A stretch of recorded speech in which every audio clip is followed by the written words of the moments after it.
Mummy ये जो मेरे साथ भैया ने किया ना, मेरी लड़की का नाम है, उसके साथ तो चाचा और भैया रोज ही करते हैं। वे सभी थे लेकिन सबको अपनी इज्जत की पड़ी थी और मुझे अपनी बेटी की पड़ी थी, क्योंकि जो चीज़ मैंने 16 साल की उम्र में देखा, वो चीज़ मेरी बेटी ने 6 साल में महसूस कर लिया। वो लोग ऐसे बोलते थे कि कहीं ऐसा ना हो कि ये अपने बच्चे को ये केस में आई है, इसे छोड़ के चले जाए। एमसी मैंने कहा नहीं जाऊँगी मैं। डॉक्टर साहब, मैं उन माँ में से नहीं हूँ, मेरे पास एक ही बेटी है, मैं नहीं भागूंगी जो पूरी कोर्ट में चिल्ला पड़ी। मैंने कहा मैं भी इसका मर्डर करूंगी। आज जब मैं जोश टॉक में आई तो बहुत हिम्मत के साथ आई, मतलब बहुत हिम्मत जुटानी पड़ी मुझे यहाँ तक आने के लिए, क्योंकि यहाँ पे कहानियाँ तो बहुत सुनाई होंगी लोगों ने, लेकिन आज की जो कहानी थी वो मेरी बेटी की कहानी थी। बहुत हिम्मत लगी थी मुझे ये सब बोलने में कि पता नहीं लोग क्या सोचेंगे, और मैंने इसलिए ये सब बोला। बहुत सारे लोग हैं इस समाज में जो इस डर से इस बात से लड़ नहीं पाते कि समाज उन्हें क्या कहेगा। ये समाज समाज के चक्कर में तो हम बहुत कुछ, मतलब सब्र करते हैं, और बहुत सी मेरी जैसी माएँ हैं जो लड़ जाती हैं समाज से। आप सभी को नमस्ते। मेरा नाम अनीता है और मैं दिल्ली से रहने वाली हूँ और मैं डीटीसी में एक महिला बस ड्राइवर हूँ। मैं यहाँ तक कैसे आई और क्यों आई, इसके पीछे की एक कहानी है। मैं आपको वो कहानी आपसे शेयर करना चाहती हूँ। मेरी शादी 15 साल की उम्र में हो गई थी, और मतलब जब शादी हुई तो ये था कि मतलब घर में गई, वहाँ पे अम सास-ससुर थे, सभी लोग थे, और हस्बैंड से ज़्यादा मतलब बनती नहीं थी, लड़ाई-झगड़ा करते थे। अब 15 साल की लड़की को इतना कैसे पता होगा? जब ये बात बोला तो मतलब लोगों को, तो उन्होंने बोला कि नहीं, हस्बैंड है, लड़ाई-झगड़ा तो करेंगे, एक थप्पड़ भी मारेंगे। मैंने कहा ठीक है, ऐसे चलता रहा, चलता रहा। मैं फिर जल्दी-जल्दी प्रेग्नेंट भी हो गई, एक बेटा हुआ, फिर दूसरा बच्चा हुआ, फिर तीसरा, और उस दौरान मतलब हस्बैंड लड़ाई भी करते थे, दारू-वारू पीते थे। और मुझे इतना समझ में नहीं था, क्योंकि 15, 16, 18 साल की उम्र में जल्दी-जल्दी 2 बच्चे हो गए थे। फिर मतलब ऐसे चलता रहा। फिर एक दिन मतलब ऐसा हुआ कि जब थोड़ा बड़े हो गए तो बच्चों के साथ, मतलब मैं तो हस्बैंड से लड़ाई-झगड़ा झेल लेती थी, कोई बात नहीं, कभी ना कभी तो सुधर जाएँगे। और हस्बैंड ने काफ़ी सारा बोला कि अगर मतलब बेटी-बेटा में भी उन्होंने भेदभाव किया कि अगर बेटा होगा तो ही घर में रखूँगा, जब मेरा तीसरा बच्चा होना था। मैंने बोला नहीं, कुछ भी होगा, बच्चा ही तो है, मेरी गलती तो नहीं है इसमें। लेकिन उन्होंने बहुत लड़ाई-झगड़ा किया, किसी और के चक्कर में भी हो गए थे, और मैंने वो भी झेला कि कोई बात नहीं। फिर उन्होंने बोला मुझे बेटा होगा तो मैं तुझे घर में रखूँगा, नहीं मैं छोड़ के चला जाऊँगा। मैंने कहा ठीक है, आप छोड़ के मत जाओ, मैं आपको बेटा दूँगी, ऐसा मैंने बोला। और मैं भगवान को बहुत मानती थी, तो मैंने बोला कोई नहीं भगवान, मुझे एक बेटा दे देना, नहीं तो मेरे हस्बैंड मुझे छोड़ के चले जाएँगे। और मन में था कि कैसे 3 बच्चे पालूँगी, उम्र भी उस टाइम 20-22 साल थी बस। इतनी कम उम्र में, और 3 बच्चों की ज़िम्मेदारी बहुत थी, ज़्यादा पढ़ी-लिखी नहीं थी, बहुत सा डर था, और हम ज़्यादा अच्छे घर से नहीं हैं, गरीब परिवार से हूँ, तो फिर डर भी लगता था कि मेरे पिता की 3 बेटियाँ थी, कैसे करेंगे? पापा भी मेरे रिक्शा चलाते थे, ज़्यादा अमीर घर से भी नहीं रहे, ज़्यादा पैसा भी नहीं है। मैंने अपने आप को, मतलब जैसे भी उनको बोला कि ठीक है, मैं आपको बेटा दूँगी, और मतलब बहुत मारा था उन्होंने, बहुत मारा था। पूरी रात में मेरे को जो डिलीवरी के टाइम पे प्रॉब्लम होती है, मतलब ऐसे ब्लीडिंग वग़ैरह ये सब आता रहा, और मैं रात भर चिल्लाती रही, मुझे लेके चलो हॉस्पिटल। मुझे हॉस्पिटल नहीं लेके गए। दूसरे दिन जब बिल्कुल ही मतलब शरीर में कुछ नहीं बचा तो सफदरजंग लेकर गए। वहाँ पे डॉक्टर ने बोला कि ना माँ बचेगी ना बच्चा। फिर भी मेरे हस्बैंड कह रहे हैं कि मुझे बेटा ही पैदा करके दियो, बेटी नहीं चाहिए, क्योंकि मेरे पास एक बेटी, एक बेटा पहले से था। ऐसे रहा, फिर उसके बाद में चलो भगवान ने मेरी सुन भी ली, ऑपरेशन से मुझे तीसरा बच्चा हुआ, बेटा।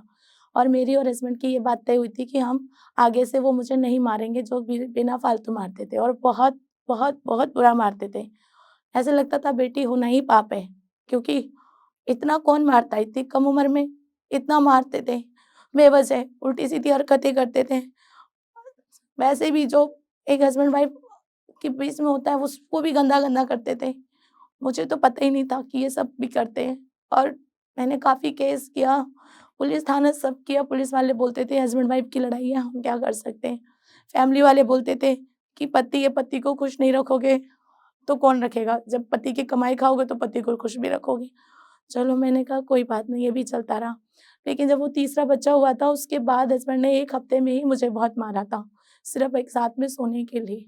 मैंने कहा चलो लड़की होना ही इतना बड़ा पाप है, कोई नहीं, आगे से नहीं लेकिन वो भी चलता रहा कम से कम ऐसे ही कभी पी के मारना, कभी नहीं मारना, मारना ऐसे ही चलता रहा, हर बात पे मारना।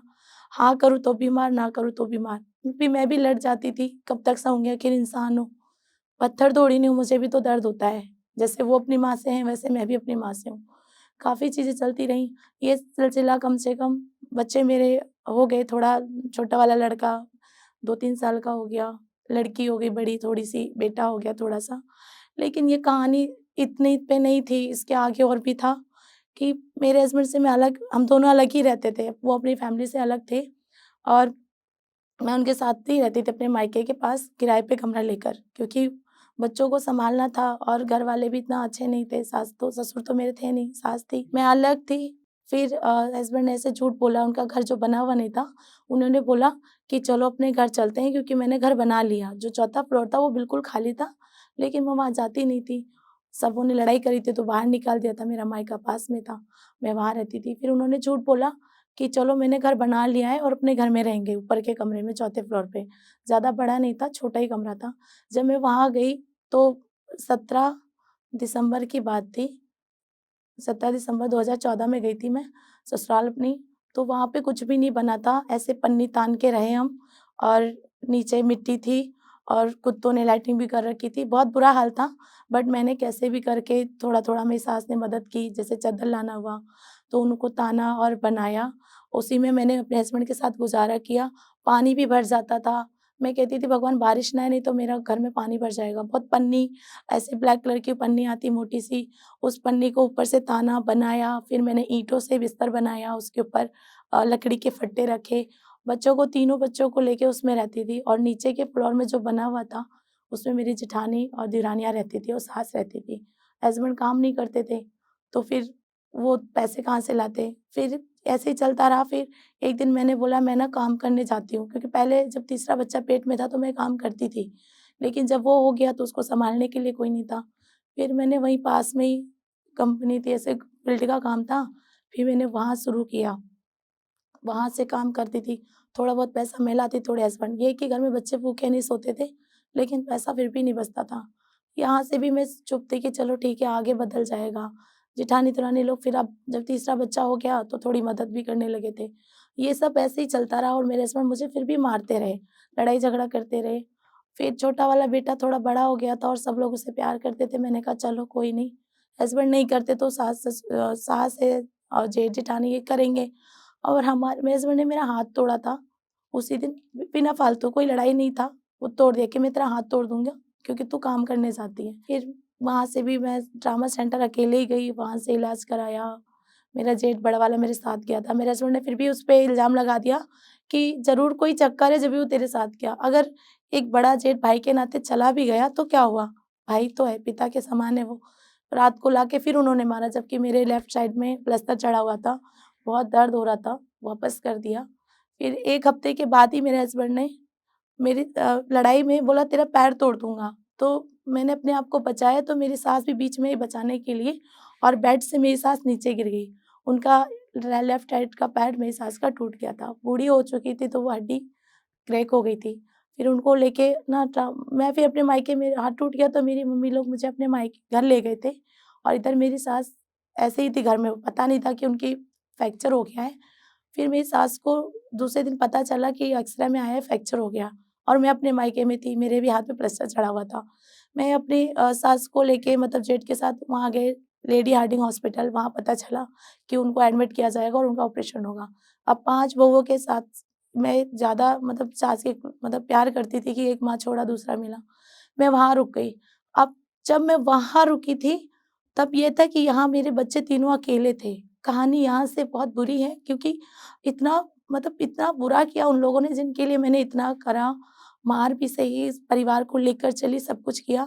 मैं तो अपनी सास के पास थी और यहाँ पे मेरी बच्ची मेरी जेठानी अपने तीनों बच्चों में तो एक मौसी सास का बेटा था 25 साल का, वो यहीं रहता था। मैं वहाँ 3-4 महीने सास के साथ थी क्योंकि उनके पास लैट्रिन बाथरूम करने वाला कोई नहीं था, मैंने किया। फिर मैं वहाँ से अप्रैल में वापस आ गई। 2000 जनवरी में गई थी और अप्रैल में वापस आई। जब मैं वापस आई तो बच्चे तीनों यहीं थे। कभी-कभी मिलने जाते थे, लेकिन मैं यहाँ नहीं आती थी क्योंकि सास के पास कोई नहीं रुकता। जनवरी से मार्च तक मैं हॉस्पिटल में थी और फिर मैं वहाँ वापस आई। तो यहाँ हस्बैंड ना दारू-वारू पीते थे, तो बेटी को जब नहला रही थी ना, तो उसकी प्राइवेट पार्ट ना ब्लैक कलर का ऐसा दिखा, सूजन सी लगी, तो मैंने बोला, "बेटा, पापा ने कुछ किया क्या?" क्योंकि वो 6 साल की थी। उसने मना कर दिया, बोला, "नहीं," सर नीचे करके। और मुझे इन सारी प्रॉब्लम की वज़ह से ना बहुत गुस्सा आता था, क्योंकि हस्बैंड दारू पी के शाम को आके मारते थे। सुबह में 8 घंटे पैदल चलती थी, पूरे कम से कम 5-6 किलोमीटर पैदल चलना, घूम-घूम के, तो थक जाती थी, बच्चों पे कभी-कभी गुस्सा कर देती थी। मैंने उसको इग्नोर किया, मैंने कहा हो सकता है ऐसी हो, और ये चलता ही रहा 1-2 दिन, 4 दिन। मेरे बच्चे छोटे थे। फिर एक दिन क्या हुआ, मैं अपने जेठ के घर चली गई संडे वाले दिन, अपने दोनों बच्चों को लेके, एक बेटी को और सबसे छोटे वाले बेटे को। बड़ा वाला बेटा घर पे था, तो मेरी जेठानी का लड़का है 14 साल का, उसने मेरे बड़े वाले बेटे के साथ, मतलब पीछे से बहुत रेप किया उसने। तो बेटे ने आके मुझे बोला कि मम्मी, भैया ने ऐसे-ऐसे किया और वीडियो में दिखाया कि चीज़ में क्या कहते हैं, कुछ तुम्हें माल दिखाता हूँ, ऐसे गंदे-गंदे वर्ड उसने यूज़ किए। फिर मैंने बोला, मुझे बहुत इतना गुस्सा आया, बहुत ज़्यादा गुस्सा आया कि मतलब ऐसे कैसे हो सकता है? वो 8 साल का लड़का मेरा और ये 14 साल का, और फ़ोन लेके ये ऐसे-ऐसे करा। फिर मैंने अपने जेठ को बताया कि भैया देखो ऐसे-ऐसे हुआ, और जेठानी को बताया, तो कोई यकीन नहीं कर रहा था। बोला, नहीं-नहीं, ये ऐसे ही बोलता है। मेरा लड़का थोड़ा मुझसे ज़्यादा सब कुछ साफ-साफ बोलता था बचपन से ही, बिल्कुल ओपन ही जो बोलता था, ऊपर बोलता था। लेकिन उसने ना प्रूफ़ दिखाया कि मेरे ऐसे-ऐसे पीछे से ऐसे निकला है, ये वो। मैं ऊपर जाके देखा तो वो सब सच था। फिर मेरे जेठ ने उस लड़के को 2 थप्पड़ मारे जिसने ऐसी हरकत की। फिर भी मुझे ये कहा कि चलो कोई नहीं, घर की बात है, ये बेटा है, आपस में हो गया, कोई नहीं, बच्चा। क्योंकि मुझे भी इतना दिमाग नहीं था कि अगर कोई हमारे शरीर के साथ छेड़खानी करता है या इतना, मतलब मैंने नहीं लिया उसे सीरियसली। जब मैं ऊपर जाने लगी चौथे फ्लोर पे, तो बेटा कह रहा है, वही है मेरा बड़ा वाला, "मम्मी, ये जो मेरे साथ भैया ने किया ना," मेरी लड़की का नाम है, "उसके साथ तो चाचा और ये रोज़ ही करते हैं।" जब मैंने ये सुना तो मेरा वो 4 फ्लोर चढ़ना बहुत भारी पड़ गया, क्योंकि मैं अपने हाथों को पीटती हुई, सर को पीटती हुई, रोते-रोते, मतलब बहुत मुश्किल से ऊपर गई, और बेटी से पूछा तो उसने कहा, "हाँ मम्मी, चाचा और भैया ऐसे करते हैं।" वो जो 14 साल का था, वो जो उसे नहलाने के बहाने ऐसी हरकत करता था, क्योंकि मैंने उन पे आँखें बंद करके विश्वास कर रखा था। और जो जेठानी का और जो देवर था बड़ा वाला, वो रात को ऐसी हरकत करता था। मैंने ये चीज़ सुना, और रात हो गई, शाम को 6 बजे से लेकर, वो 11 जून की बात थी 2018, 6 बजे से लेकर रात के 11 बज गया, और मैंने अपने हस्बैंड को, पापा को, जीजा को, भाई को, सबको बुलाया और बोला कि जिसने ये गलत किया वो तो गाँव भाग गया था। मेरे को इंसाफ चाहिए, मुझे इतना फिर भी नहीं पता था कि ये बहुत गलत है। मैंने बस ये गुस्सा था कि उसको बुलाया जाए और उसे मारा जाए। कुछ ना करो, उसको मारो, उसका मर्डर करो और उसको जला दो, ये ऐसे उल्टा-उल्टा बोल रही थी। वो किसी ने मेरी बात नहीं सुना, ठीक है, घर की बात है, बच्चों से शादी नहीं करेगा कोई, तू इतना क्यों चिल्ला रही है? मुझे भी डाँटा, मारा, मार दिया जाएगा। मेरे हस्बैंड कह रहे, भाई की बात है, तू क्या परिवार छोड़ के अलग रहना चाहती है? कहने को किसी ने मेरी मदद नहीं करी। वहाँ पे सभी थे, लेकिन सबको अपनी इज़्ज़त की पड़ी थी, और मुझे अपनी बेटी की पड़ी थी, क्योंकि जो चीज़ मैंने 15-16 साल की उम्र में देखा, वो चीज़ मेरी बेटी ने 6 साल में महसूस कर लिया। वो मेरे लिए बहुत दर्द था, और कह रही थी बार-बार कि मेरी बेटी को तुम मार देते, बट ये हरकत नहीं करते, और तुमने उसे मारा क्यों नहीं? या तो उसे मार दो, या ये हरकत नहीं करते। 2 ही चीज़ थी कि मेरी बेटी का मर्डर कर दो। जैसे-तैसे करके मैं सोई, बहुत दुःख में सोई। फिर सुबह महिला आयोग को मैंने रात को ही कॉल करा था 11 बजे। मैंने कहा, मैम ऐसे-ऐसे मेरे साथ हुआ है। उन्होंने बोला, कोई बात नहीं, आप क्या चाहते हो? मैंने कहा, मैम मुझे इंसाफ चाहिए, क्योंकि मैंने अपनों से तो बोला, अब आप लोग मेरे अपने हो, आप जैसा कहोगे मैं वैसा करूँगी। उन्होंने कहा, बताओ मैं आपकी क्या मदद करूँ? मैंने कहा, मैम उसको इंसाफ चाहिए। उन्होंने बोला, ठीक है, हम सुबह आते हैं। अब जब मैं सो गई तो मैं बात को भूल गई, क्योंकि कोई ज़रिया भी तो नहीं था कि मैं 3 बच्चों को लेके कहाँ जाऊँ। मैं सो गई, सुबह बेटी को स्कूल छोड़ा, बेटे को छोड़ा स्कूल, छोटे वाले को क्रेच लेकर गई और ड्यूटी की तैयारी पे थी। 9 बज गया, कॉल आया मेरे पास कि मैडम आप कहाँ हैं? मैंने कहा, मैम मैं तो ड्यूटी पर हूँ। बोला, बच्चे? मैंने कहा, बच्चे तो वहाँ स्कूल में हैं। बोला, आप उनको लेकर घर आओ। मैंने स्कूल में गई, स्कूल में मैम को बोला कि मैम ऐसी-ऐसी बात हुई थी, तो वो मैम ने बोला, लेके जाओ बच्चों को जल्दी से घर। जब मैं घर गई, फिर 100 नंबर कॉल किया, तो वहाँ से 12 पुलिस की गाड़ियाँ आईं। मतलब मेरे घर पहुँचने से पहले सब कुछ हो गया था, पूरे घर में गाड़ी, पूरी गली में लोग देखने लगे कि ऐसा क्या हो गया जो इतनी सारी गाड़ियाँ आई। सबको ये था कि बार-बार कह रहे थे बेइज़्ज़ती हो जाएगी, कोई लड़की से शादी नहीं करेगा। 6 साल की बेटी के साथ शादी कौन मतलब शादी का मैं कैसे सोचूँ जब उसके साथ इतना बुरा हुआ तो। फिर भी मैंने किसी की परवाह ना करके मैंने सब कुछ जो भी कानूनी तौर पे होता है किया और तुरंत हमें एम्स भेज दिया गया। जब एम्स गए तो उन्होंने बोला कि आप गवाही पे करना चाहते हैं या अंदर से इंटरनल टेस्ट होगा? मैंने कहा डॉक्टर साहब ये किसी की ज़िंदगी का सवाल है। आप अंदर से जाँच करें, अगर मेरी बेटी सही होगी या मेरी किस्मत अच्छी होगी, तो मेरी बेटी बच जाएगी और नहीं होगी तो वो मर जाएगी। बट किसी को बिना सबूत के सज़ा नहीं मिलनी चाहिए। लोगों ने ये बोला था बेटी झूठ बोल रही है, मुझे बोला गया। घरवालों ने बोला कि मेरे हस्बैंड मारपीट करते इसलिए मैंने देवर पे झूठा इल्ज़ाम लगाया 2 लोगों पे। लेकिन मैं क्यों लगाऊँगी झूठा इल्ज़ाम? जब वो लोग कुछ मुझे ऐसे ही नहीं देते तो इल्ज़ाम लगा के क्या देंगे? मैंने कहा कोई नहीं मैं अपना कोर्ट का ही करूँगी। फिर भी वहाँ पे जब हमें एडमिट किया गया और मेरी बेटी को व्हाइट कपड़े पहनाए गए और वकील मतलब उनसे गलत ऐसे सवाल पूछे गए जो कि मुझे सुनने में शर्म आता है। और मैं सोच रही थी जब बड़ी होगी बेटी तब मैं उससे बातें करूँगी, लेकिन उस 6 साल की बेटी से मुझे ऐसी बातें करनी पड़ रही थी और मेरे सामने दूसरे-दूसरे लोग उससे बार-बार ये चीज़ पूछ रहे थे कि कहाँ पे हाथ किया, कैसे किया? मतलब इतना गंदा मतलब कानून ऐसा कैसे हो सकता है कि छोटी-सी बच्ची से इतना गंदे-गंदे वर्ड पूछ सकते हैं। मैं माँ होके बिल्कुल सच बता रही हूँ, फिर भी उसके मुँह से बुलवाया जा रहा था। सब मुझे तो बहुत बुरा लग रहा था लेकिन मेरा अपना वहाँ कोई नहीं था। सिर्फ़ कोर्ट के लोग थे और कानून था, महिला आयोग था, मेरा अपना तो सच में कोई नहीं था।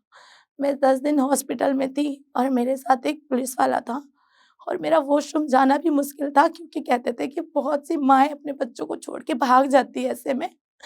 मैंने कहा डॉक्टर साहब मैं उन माँ में से नहीं हूँ, मेरे पास एक ही बेटी है, मैं नहीं भागूँगी छोड़ के मुझे वॉशरूम जाने दो। वो लोग ऐसे बोलते थे कि कहीं ऐसा ना हो कि ये अपने बच्चे को ये रेप केस में आई है, इसे छोड़ के चले जाएँ।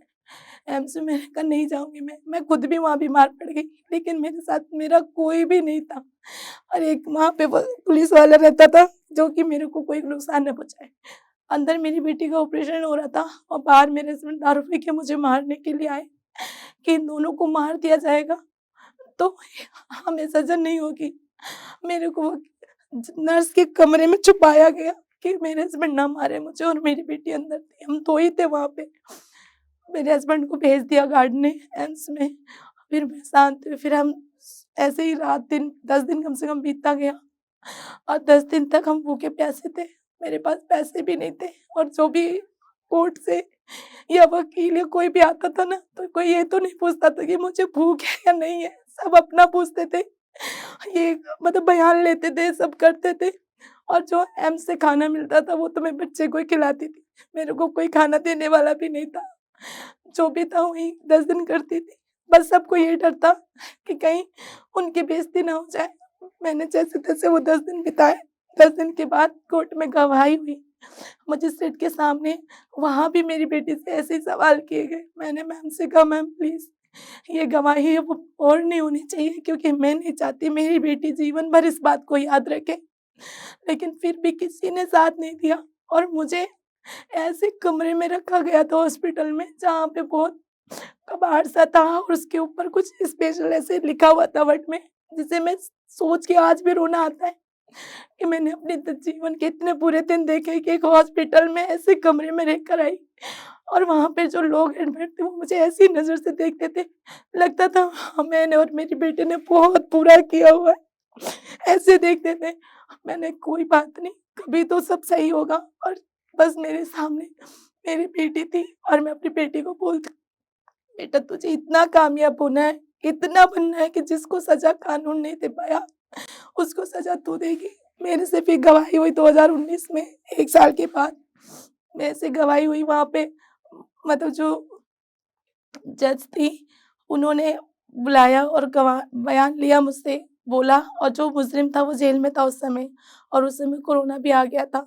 तो जब गवाही हुई तो पता चला कि उसको उसको छोड़ दिया जाएगा बेल पे क्योंकि उसने माफ़ी माँग ली है। तो मैंने मेरे से गंदे-गंदे वर्ड वकील ने पूछे कि आप कि हस्बैंड दारू पीते हैं, आपका अपने हस्बैंड से ये नहीं होता, इसलिए आपने उस पे इल्ज़ाम लगाया, आपने अपने देवर के साथ ऐसे सोने के लिए बोला। ये ऐसे इतने गंदे वर्ड पूछे गए कि मैं पूरी कोर्ट में चिल्ला पड़ी कि प्लीज़ आप मुझे ऐसा मत पूछिए, ऐसा मेरा कुछ भी नहीं इरादा है, मैं कभी पैसे का लालच नहीं करती हूँ, आप मुझसे सवाल मत करें। वकील ने बोला कि ये सब पूछा जाएगा आपसे क्योंकि ये जायज़ है, ये पूछा जाता ही है कोर्ट में। जब उसको बेल पे छोड़ दिया मतलब अ, वो वहाँ खड़ा था पहले तो, फिर मैंने बोला कि अगर ये यहाँ पे रहेगा तो मैं बयान नहीं दे पाऊँगी और मैं बहुत रोने लगी। मैंने कहा मैंने आप लोगों को अपने माँ-बाप की जैसे समझा क्योंकि मेरे रिश्तेदारों ने तो मेरा साथ नहीं दिया कि उन्होंने मेरा साथ दिया, तो मैं ये चाहती हूँ इसको या तो इसे हटा दो या मुझे हटा दो। उन्होंने बोला ठीक है, ऐसा होता नहीं है लेकिन आपके लिए उसको हटा देते हैं यहाँ से,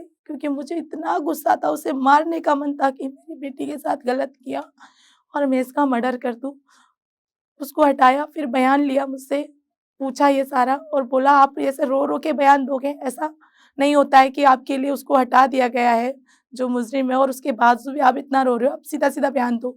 मैंने बयान दिया और उसके बाद उनको बेल पे ही छोड़ दिया। मेरे जेठ वहाँ गए थे, जो भी फैमिली था ससुराल का वो लोग वहाँ गए थे उसको छुड़ाने के लिए बेल पे, जिसने गलत किया था। मेरे हस्बैंड भी गए होंगे बट देखा नहीं था, लेकिन गए तो होंगे, जब सब लोग गए तो वो भी गए होंगे और मेरी साइड मेरी तरफ से कोई नहीं था। ना कोई ऐसा कोई मेरा पर्सनल वकील भी नहीं था, जो था वो सरकार से मिला हुआ था बस और वो ही देखा भी नहीं था मैंने वो वहाँ आए हैं या नहीं आए। फिर साकेत कोर्ट में मेरी ड्यूटी भी थी, मेरी शाम की ड्यूटी थी एयरपोर्ट पे, मैं टैक्सी चलाती थी।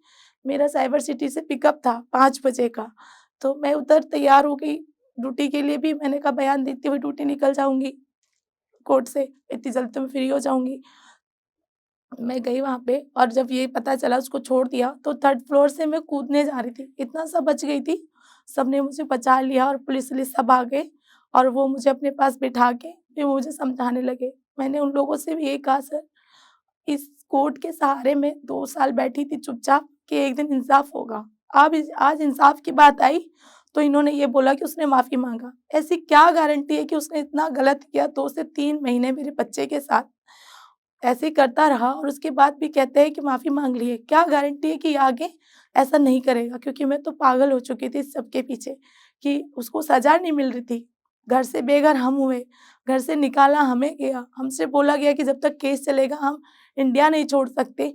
सारा चीज़ तो मुझ पे लागू हुआ, फिर उस पे क्या लागू हुआ? वो तो जेल में रह के भी मज़बूत हो गया, मोटा-ताज़ा हो गया, लंबा-चौड़ा, बढ़िया अच्छा-सा हो गया कोर्ट में। ऐसा खाना मिलता है जेल में। मैंने कहा मैं भी इसका मर्डर करूँगी। जब एक खून की सज़ा फांसी है तो मैं भी इन सबको मार दूँगी। मेरे अंदर यही ज़िद था और या तो मैं खुद मर जाऊँगी बस। मैं बच्चों को मारूँगी और खुद मारूँगी, मुझे इंसाफ नहीं मिल रहा। वहाँ पे एक पुलिस वाले थे, उन्होंने मुझे समझाया कि तुम इतनी बहादुर लड़की हो, यहाँ तक आई हो, अगर तुम मर जाओगी तो तुम्हारे बच्चों का क्या होगा? जिन्होंने बच्चों के बुरे वक़्त में साथ नहीं दिया, वो ना रहने पे साथ देंगे। मैंने कहा सर अनाथ आश्रम है ना, जीते जी तो कोई मेरी मदद नहीं करेगा, लेकिन मरने के बाद तो सभी सपोर्ट में आएँगे। कभी कोई संस्था आ जाएगी, कभी कोई आ जाएगा, लेकिन आज मुझे कोई नहीं समझेगा। उन्होंने लेकिन ऐसी बात बोली जो मेरे दिल में लग गई और मैं वहाँ से आ गई। घर आ गई आराम से, लेकिन उन्होंने मुझे अकेला नहीं छोड़ा, उन्होंने मुझे अपने पास रखा। उन्हें लगा कि मैं जाके अपने आप को मार लूँगी, इसलिए उन्होंने गारंटी के तौर पे मेरे पापा को घर से बुलाया कि जब आप आएँगे, तब आपकी बेटी को भेजा जाएगा। आप जल्दी से आ जाइए साकेत थाने में। मैं उस टाइम रास्ते बंद हो रखे थे, कालिंदी कुंज ये जगह-जगह धरना प्रदर्शन था, तो साकेत तक पहुँचने में मेरे पापा को 4 घंटे लग गए थे, 8 बजे। पापा भी बहुत लेट में आ रहे थे। पापा मेरे बुज़ुर्ग हैं, रिक्शा चलाते हैं और इतना समझदार नहीं है दूसरों की तरह। फिर वो आए, तो पुलिस वाला मुझसे लास्ट में 7 बजे करीब 3 घंटा हो गया, तो बोला, "आप पापा की सगी बेटी हो या नहीं?" मैंने कहा, "लगता तो है सगी हूँ मैं, सगी बेटी हूँ।" बोला, "इतना लेट कौन लगाता आने में?" मैंने कहा, "सर रास्ते बंद हो गए।" बोला, "फिर भी मेट्रो तो चालू है, मेट्रो से आ सकते।" फिर पापा को मैंने गुस्से में बोला, "पापा मैं तो आप ही की बेटी हूँ ना।" फिर पापा मेरे आए और उन्होंने पापा से एक एप्लीकेशन लिखाई कि अगर इस बेटी के साथ कुछ होता है तो उसकी ज़िम्मेदारी आपकी। उस दिन से मैंने ये मरना तो छोड़ दिया कि जब ये गवाही हुई थी तो मरने की छोड़ दिया। लेकिन जब मैं 2018 में उन्होंने अलग हुई थी घर से, हस्बैंड ने निकाल दिया था घर से, 3 बच्चे लेके रात को अपने मायके आई थी मैं और वहाँ से फिर काम-वाम करती थी, लेकिन रिश्तेदार किसके सगे होते हैं। वहाँ से खाली करा, भाभी सगी भाभी थी, उन्होंने थोड़ा बहुत किया। फिर मुझे एहसास होने लगा कि मैं शायद बोझ सी हूँ। 3 बच्चे थे और डर-डर के बच्चों को खाना भी देती थी। वह वो मना नहीं करती थी, लेकिन मुझे लगता था अंदर से डर। और ड्यूटी भी ट्रेनिंग सीख रही थी आज़ाद फाउंडेशन में, कि प्यार पढ़ी-लिखी थी नहीं, 3 बच्चों की ज़िम्मेदारी कैसे करती। फिर वहाँ से मैंने भाभी के घर से किसी दीदी के घर गई, वहाँ पे लेकिन उनके हस्बैंड ने मेरे साथ छेड़खानी करी, बदतमीज़ी करी और मुझे ऐसे बोला कि मैं तुम्हारी मदद करूँगा। मैं भी बातों में आ गई, ठीक है, जीजा हैं वैसे भी अच्छे हैं, लेकिन वो जीजा ने भी मेरे साथ छेड़खानी करने की कोशिश की। मैंने रातों-रात वहाँ से कमरा खाली किया, एक कमरा लिया ऐसे 1700 में और पैसे नहीं थे फिर भी मेरे पास, लेकिन उन्होंने मेरी शक्ल और 3 बच्चे देख के दे दिया कमरा। उसके बाद में वो ऐसे मेरे हस्बैंड ने बहुत बुरा मारा फिर घर में घुस के, "तू मेरे पास सोएगी नहीं, मैं तुझे पैसे देता हूँ।" पता मैं 3 बच्चे लेके अलग हो गई थी, जब बच्चों के साथ ये इतना बुरा हुआ, उसके बाद अलग हो गई थी। उस घर में तो उन्हें रह ही नहीं सकती थी मैं। तो मैं खुद नहीं बर्दाश्त कर पाती कि इस जगह मेरे बच्चों के साथ गलत हुआ और मैं इस जगह रह रही हूँ। मैंने सब कुछ त्याग दिया। हस्बैंड मारते थे, फिर एक दिन मैं आज़ाद में गई तो पूरा ये कंधे पे चोट ही चोट था और मैं रो रही थी सोच-सोच के कि बस 100 रुपए के लिए पिट गई मैं और अभी भी मारते हैं। मतलब आदमी लोग लड़कियों को क्या समझते हैं, इतना मारते हैं। 3 बच्चे हो गए फिर भी मैं सीख रही हूँ। तो उनका ये था कि तू अगर बच्चे पाल लेगी तो अकेले अगर मैं ट्रेनिंग सीख गई तो अकेले बच्चे पाल लूँगी, हस्बैंड की ज़रूरत नहीं होगी। इस चिढ़ के मारे वो मुझे मारते थे। उन्होंने मुझे कई बार मारा, बेवजह मारा। मैं साथ में गई और मैम को बोला तो मैम बोलने लगी कि अगर आपको 5-6 हज़ार रुपए कहीं से मिलेगा तो आप मार खाओगे? मैंने कहा नहीं मैम, मैं क्यों खाऊँगी मार? उस टाइम जॉब तो लगी नहीं थी मेरी। फिर मैम ने वो स्कॉलरशिप देना शुरू किया और ऐसे में काम भी कर दी थी, मेरा घर चलने लगा, ठीक-ठाक हो गया और जॉब लाइसेंस भी बन गया था। मैं काफ़ी बार फेल हुई थी लेकिन मैंने हार नहीं मानी थी। कम से कम 6 बार फेल हुई ड्राइविंग में, 7वीं बार मैंने लाइसेंस क्लियर किया था। फिर जॉब लगी मेरी और मैंने बच्चों को जो घर नहीं था, किराएदार मकान मालिक आता था, सुबह-सुबह बच्चों को बोलता था। ऐसे फिर मैंने वहाँ से जो 12,000 रुपए सैलरी आती थी, उसमें एक अच्छा-सा कमरा लिया 2,500 का और बच्चों को ट्यूशन डाला। मदद तो मुझे थोड़ी बहुत मिलती थी कहीं न कहीं से, लेकिन जो अपनी कमाई का था उसमें अलग ही खुशी होती है कि हाँ, मैं काम करके ला रही हूँ पैसा और ज़िंदगी भर काम करूँगी क्योंकि मुझे विश्वास हो गया था कि अब मैं कर लूँगी। फिर लाइसेंस हुआ, बाद सैलरी आई, मैंने घर किया, फिर एक फ़ोन लेकर आई बच्चों के लिए, मेरे बच्चे बहुत खुश हुए। काफ़ी कुछ दुःख था वो मैं बता भी नहीं सकती, लेकिन वहाँ से फ़ोन लिया मैंने बच्चों के लिए, सब कुछ अच्छा करने लगी। फिर एक बार दिल्ली सरकार ने फ्री महिला का लाइसेंस निकाला था, हेवी लाइसेंस। अब वो जो प्राइवेट जो वैसे बनता था अलग से उसमें 12-15 हज़ार लगता था और इतनी तो मेरी सैलरी थी, इतना तो मेरे पास था भी नहीं कि कभी मैं इतना पैसा खर्च करके लाइसेंस बनवा सकती हूँ। लेकिन ऐसा था कि ऑफ़िस में मैंने बोला, सब लड़कियों ने बोला कि सर लाइसेंस बन रहा है, तो हमारी जो ड्यूटी थी वो शिफ्ट शिफ्ट के हिसाब से थी, 5 शिफ्ट होती थी। तो अब जो ट्रेनिंग थी वो तो दिन की होगी, फिर हमने सर को बोला, तो सर ने बोला ठीक है, हम इतनी सी मदद करेंगे, आपकी ड्यूटी नाइट में कर देंगे। हम लोग ड्यूटी नाइट में करके मॉर्निंग में बुराड़ी जाते थे ट्रेनिंग के लिए, हेवी लाइसेंस की और हम जॉब भी कर रहे थे। फिर बस का हेवी लाइसेंस वहाँ से क्लियर किया, फिर मेरे सारे काम अच्छे से होते गए, कोई किसी काम में फिर बाधा नहीं आई। इधर मैं जॉब भी कर रही थी, दोनों काम होते गए। लास्ट में 2 महीने की ट्रेनिंग थी नंदनगरी में, वहाँ पे फिर तो मुझे जॉब छोड़नी पड़ी 2 महीने के लिए, लेकिन वहाँ से 12,000 ट्रेनिंग का मिलता था। फिर बच्चों को विश्वास इतना हो गया था कि मम्मी अब मेरे लिए कुछ कर सकती है क्योंकि 10-10 रुपए के लिए भी सबके आगे मुँह देखना पड़ता था और इतनी मजबूरियाँ, इतनी परेशानी हुई थी बच्चों की, जब से बच्चों के साथ गलत हुआ तब से लोग भेदभाव करने लगे थे। तो जब मैं वहाँ गई और बच्चों को विश्वास हुआ कि अब मम्मी-पापा की तरह ही मतलब एक पिता जैसे ड्राइवर होता है ज़्यादातर, तो खुशी होती है बच्चों को कि हाँ, घूमने जा सकते हैं, खुद की गाड़ी से ट्रैवल कर सकते हैं। तो बच्चों को होने लगा और बड़े खुश होते हैं, "मम्मी तुम बस चलाओगी तो बस लेकर आओगी?" मैं कहा, "हाँ, लेकर आऊँगी।" वहाँ से 2 महीने की ट्रेनिंग क्लियर किया, फिर मैंने फॉर्म भरा तो मेरी जॉब भी फटाफट लग गई और अब मैं टीटीसी में बहुत अच्छे से जॉब कर रही हूँ और आगे सोचा है कि कुछ और भी अच्छा करना ताकि मेरे पास घर नहीं है, मैं बच्चों को घर दे सकूँ, अच्छा एजुकेशन दे सकूँ और एक पिता की तरह उनको देखभाल कर सकूँ। किसी से पूछा गया वुमेन एम्पावरमेंट क्या है? किसी ने बोला अपने पैरों पर खड़ा होना, तो किसी ने कहा खुद के फैसले खुद से लेना, जिसका एक ही मतलब है फाइनेंशियली इंडिपेंडेंट होना। ये मैसेज उन सभी महिलाओं के लिए है जो फैमिली और फाइनेंशियल चुनौतियों के बाद भी अपने लिए, अपने परिवार के लिए, अपने बच्चों के लिए कुछ ना कुछ करना चाहती हैं। अगर आप चाहती हैं तो सब कुछ संभव है, पर जरूरत है तो सिर्फ आपके जुनून की, आपके डिसीजन की और जोश की। हमें पता है हम काबिल हैं, पर घरेलू काम और पारिवारिक जिम्मेदारियों ने हमें इतना जकड़ा हुआ है कि खुद के सपने पूरे करने का कभी मौका ही नहीं मिला। तो आइए अपने हालातों को हराकर जुड़ते हैं जोश talks jobs for women course के साथ। ये कोर्स उन सभी काबिल औरतों के लिए है जो घर पर बैठकर काम करना चाहती हैं और महीने के महीने एक इनकम अर्न करना चाहती हैं, फाइनेंशियली इंडिपेंडेंट बनने के लिए।